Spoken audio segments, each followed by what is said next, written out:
রামিসা হত্যাকাণ্ডের মামলা দেখে আমার আমার এক টিচারের কথা মনে পড়ে গেল, স্যার অ্যাডভোকেট। তো আমার কিছু সাময়িক সমস্যার জন্য স্যারের সাথে দেখা করতে হয়েছিল। ঢাকা সিএম কোর্টের সামনে আমি স্যারের সাথে দাঁড়িয়ে আছি।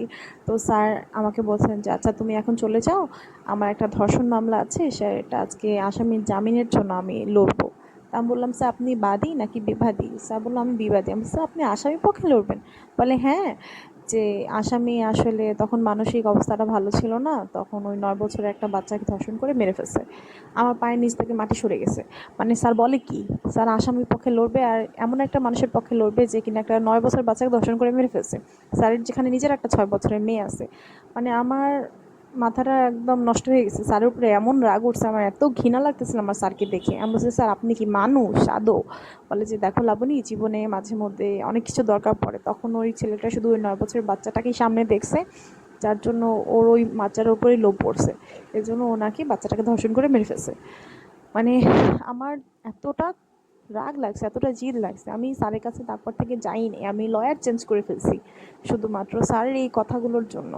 মানে কি পরিমাণ বাজে বিশ্রী মেন্টালিটি থাকলে মানুষ একজন ধর্ষণকারীর পক্ষে লড়তে পারে। এদের আমি আসলে কি বলবো, আমি এদের ধর্ষণ আইনজীবী বলি আমি। এরা ধর্ষক আইনজীবী।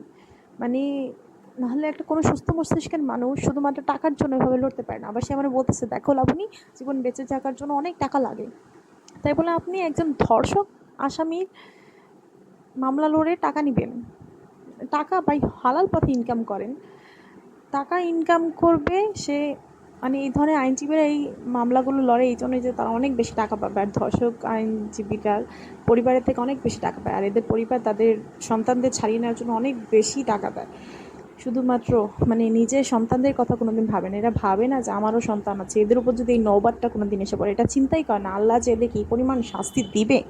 মানে এই বাচ্চাটার জায়গায় যদি তার নিজের সন্তান থাকতো, এটা কোনোদিন চিন্তা করে না। মানে রামিসার অবস্থা ঠিক সেরকমই হয়েছে।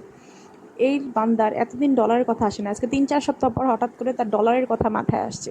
মানে আইনজীবীরা ঠিক কতটা নিচে নামে এই আসামিরে জামিন পাওয়ানোর জন্য, ছাড়ানোর জন্য, বেল করার জন্য এতটা নিচে নামে এত মিথ্যা কথা বলতে পারে। মানে বাংলাদেশে কোনোদিন কোনো সুষ্ঠু বিচার হয় নাই আর হবেও না, এইটাই মনে হইতেছে আজকে।